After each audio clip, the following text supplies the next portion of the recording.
Assalamu alaikum wa rahmatullahi wa barakatuh, brothers and sisters. Welcome to another very exclusive episode of The Bro Show. I still remember those times from our childhood جب ہم سارے cousins مل کے آپس میں بیٹھا کرتے تھے اور کوئی ایک کزن جو ہے وہ کسی جن کی بات چھیڑ دیتا تھا یا کوئی واقعہ ایسا بتاتا تھا اور ہم سب ڈر جاتے تھے اور مزہ بھی آتا تھا اور ساتھ ڈر بھی لگتا تھا اور وہ رات جو ہے وہ جینا مشکل ہو جاتی تھی. تو آج ہمارے ساتھ ایک جن اسپیشلسٹ موجود ہیں لیکن ہم جنس کے بارے میں بات بالکل بھی نہیں کریں گے. ہمارے ساتھ موجود ہیں بردر محمد علی. محمد علی کیسے ہیں آپ؟ ٹھیک ٹھاک ہیں؟ الحمدللہ بالکل ٹھیک ہے. آپ سنائیں؟ الحمدللہ بالکل ٹھیک ٹھاک. میں نے آپ کا تعارف تو ایز جن اسپیشلسٹ کرایا ہے کیونکہ آپ جنس کے بارے میں بہت سارے باتیں کرتے رہے ہیں. انشاءاللہ in future we might do a session جس کے بارے میں ہم یہ بات کریں کیونکہ لوگوں کو بہت زیادہ کنفیوژنس ہیں. But today I am going to talk about something entirely different and it's about your life to start with. میں یہ جاننا چاہتا ہوں علی بھائی کہ آپ کی جو پہلے لائف تھی آئی نو کہ وہ ریلیجیس نہیں تھی, ٹھیک ہے, you were into music, into party and into many other things. آپ یہ بتائیں کہ آپ اس لائف سے جو آپ کی ٹرانسفارمیشن ہوئی ہے کیا ایسی چیزیں تھیں جو آپ کو اس طرف لے کر آئیں؟ فرسٹلی جزاک اللہ فار کالنگ می آن دا شو. میں سمجھتا ہوں کہ دو طرح کے لوگ ہوتے ہیں. ایک جو حق کو بہت جلدی ریکگنائز کر لیتے ہیں اور خود سے آ جاتے ہیں, انہیں اتنی ایفرٹ نہیں لگانی پڑتی. صحیح. دوسرے جن کو اللہ کان پکڑ کے اس راستے کی طرف لے آتے ہیں. تو آئی بلیو کہ میرا دوسرے لوگوں میں شمار ہوتا ہے. اسٹوری تو بہت لمبی ہے ظاہر ہے. I had enough of it, جو صحیح بات ہے. All the fake lifestyle, you know, pleasing people, trying to get in to the cool circle, trying to seek attention of the people, میری کو رسپیکٹ ہو, you know. And the turning point I believe was when I got in to Beaconhouse A level کے لیے. صحیح. اور وہاں پہ مجھے یاد ہے کہ میں صرف کول سرکل میں انٹر ہونے کے لیے, بیکاز ایک ہوتا ہے نا کہ ایک بندہ کسی اور اسکول سے آ رہا ہوتا ہے, کسی اور بیک گراؤنڈ سے آ رہا ہوتا ہے اور اچانک سے اسکول کو چینج کرتا ہے. ناؤ ہی اور she wants to be in the cool circle. So I used to go to washroom. آدھے گھنٹے میں موز لگاتا تھا, جیل لگاتا تھا, اپنے آپ کو ڈریس اپ کرتا تھا وغیرہ وغیرہ. حالانکہ اس میں کوئی حرج نہیں ہے موز وغیرہ لگانے میں. بٹ مائی پوائنٹ از کہ just to impress the people I used to work so much on me, اور رزلٹ بھی کچھ خاص ملتا نہیں تھا. And then I went to GIKI, same lifestyle, that fake smile on my face, صحیح, that wannabe lifestyle, trying to be someone I am not. Okay, اپنے آپ کو ریکگنائز کرانے کی ایک چاہت. and then, you know, following false standards of people just to compete with people جو ہم نے خود سے بنائے ہوتے ہیں, وہ اپنے اوپر امپوز کرنا اور to call them happiness کہ جی یہ خوشی ہے, اب مجھے بڑی خوشی ہو رہی ہے, حالانکہ اندر سے ہم سارے کھوکھلے ہوتے ہیں. you will agree کہ ہماری روح چیخ چیخ کے ہمیں کہہ رہی ہوتی ہے کہ یو آر ناٹ ہیپی, بالکل, some thing is missing. So in short میری بھی روح مجھے کئی بار جھنجھوڑتی تھی کہ you had enough of it. راتیں جاگنا, اس کمپنی میں بیٹھنا, یو نو, وہ چیزیں کرنا جو نیچر کے خلاف ہیں. رات جاگنا ویسے ہی نیچر کے خلاف ہے. جیمنگ کرنا, لیرکس یاد کرنا, لیرکس یاد کر کر کے دوسروں کو امپریس کرنا, باقاعدہ محنت کے ساتھ. So I have had enough. I just told myself کہ this is it. Either it's, you know, depression, اور either you have to do something about it.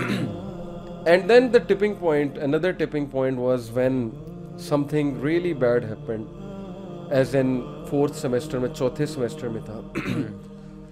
اور something unfortunate happened in my life, and I just thought to myself کہ کیا فائدہ, کیا ملا مجھے, مطلب اب تک جس لائف اسٹائل میں میں زندگی بسر کرتا آ رہا ہوں.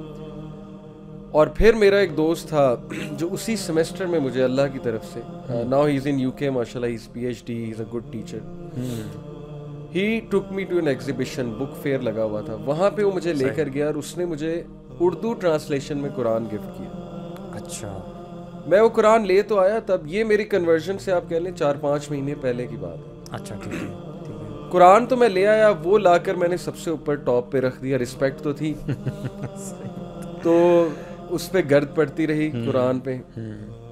اور جب یہ ٹپنگ پوائنٹ آیا کہ I said to myself کہ this is it. Now I have to choose a way. Either it's the way of depression, drugs and things like that, or I have to change my ways. I have to recognize my true worth. I have to present my true self, who I am. That time I opened the Quran. مجھے ابھی بھی یاد ہے قرآن کی کون سی ورس میرے سامنے آئی. اچھا. اٹ واز سورہ آل عمران, لاسٹ فیو ورسز میں سے ہیں. دا ٹرانسلیشن دیٹ کیم جب میں نے قرآن کو کھولا, اٹ واز کہ غم نہ کرو, تم ہی مومن ہوگے, تم ہی کامیاب ہوگے اگر تم مومن. And that was the first time کہ مجھے لگا کہ قرآن باتیں بھی کرتا ہے. Quran became suddenly alive to me. Earlier we used to take Quran برکت کی چیز, بالکل ایسے کمرے میں ہونی چاہیے, برکت آتی ہے. اگر میں آپ کو بتاؤں کہ میں بھی یہی سمجھتا تھا ان مائی جاہلی ڈیز, جب میں دین سے دور تھا, بالکل کہ قرآن شاید کوئی ایسی کتاب ہے جس کو میں کبھی سمجھ نہیں سکتا, یو نو, بالکل it is perhaps only there for recitation. Exactly. یا اس میں اتنی مشکل باتیں ہیں even when you go to the translation کہ آپ ایک عام آدمی سمجھ نہیں سکتا اس کو. یہ میری پرسیپشن تھی. ایگزیکٹلی, میری بھی ایگزیکٹ یہی تھی. اور ہم نے قرآن اس لیے بھی رکھا ہوتا ہے, اپنے جنوں کی بات کی کہ جن نہیں آئیں گے کمرے میں. تو وہ ایک الگ بات ہے, قرآن رکھنے سے جن آتے ہیں کہ نہیں, یہ پھر کبھی ڈسکس کریں گے. But anyway that was the point کہ this verse hit right at the card. اس کارڈ پہ جا کے لگی جو تڑپ رہا تھا, اور مجھے ایسے لگا کہ this is what I want. اور دیٹ ڈے آنورڈ الحمدللہ اللہ تعالیٰ نے خود ہی میری روٹین کچھ ایسی ڈیزائن کروا دی کہ میں نے قرآن کو کنسسٹنسی کے ساتھ ترجمے سے پڑھنا شروع کر. اچھا, ماشاء. اور I have to tell you this کہ قرآن کو اہتمام کے ساتھ پڑھنا, مصحف ہاتھ میں پکڑنا, مصحف کو کھولنا, اور موبائل میں پڑھنا, سیل فون میں پڑھنا, اس میں بہت ڈفرینس ہے. مسجد میں جا کر بیٹھ کر مصحف کھول کے قرآن پڑھنا, وضو کر کے پڑھنا, اس کی ایک الگ روحانیت ہے, ایک الگ کیفیت ہے. اور اسمارٹ فون پہ پڑھنا, گھر میں بیٹھ کے پڑھنا, اس کی ایک الگ کیفیت ہے. تو میں نے جو کیفیت محسوس کی وہ یہ پہلی والی تھی, قرآن کو عزت دی, قرآن اہتمام سے پڑھا. اور وہ دعا ہمیشہ پڑھی جو ایکچولی غم کی دعا حسن المسلم میں ہے, اور یہ میں نے ڈاکٹر اسرار رحمہ اللہ سے سنا تھا کہ یہ دعا اللہ کے نبی صلی اللہ علیہ وسلم نے سکھائی. کہ اس کے الفاظ میں کانٹیکسٹ بتا دیتا ہوں کہ اللہ میں تیرا بندہ ہوں, تیری بندی کا بندہ ہوں, تیرے بندے کا بندہ ہوں, اور میرا جو ماتھا ہے وہ تیرے ہاتھ میں, اور قرآن کو میرے سینے کا نور بنا دے. تو دس از دا دعا آئی یوز ٹو ریسائٹ اے لاٹ. اچھا. اس سے ایک تو میرا وہ جو ہالونیس تھی, وہ جو غم زدہ فیلنگ تھی, بیکاز آف جو بھی میں نے آپ کو بتایا, ہیوملیشن, ذلیل و خوار ہونا, لوگوں کو خوش کرنے میں لگے رہنا, فالس اسٹینڈرڈس کی بنا پر جی رہے ہونا, trying to be someone I am not and stuff like that, وہ سارا کا سارا زنگ جو لگ چکا تھا دل پہ, مجھے ایسا لگ رہا تھا وہ زنگ دھل رہا ہے اور میں بہت لائٹ فیل کر رہا ہوں. اور یہ ایک الگ ہی دنیا تھی. I can't really explain it. Maybe you will be able to relate with me.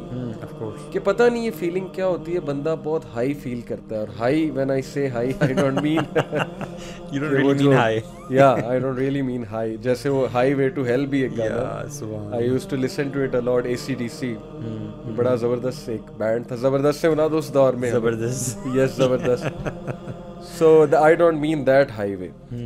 I really felt spiritually very high. And I realized کہ maybe I found my true self.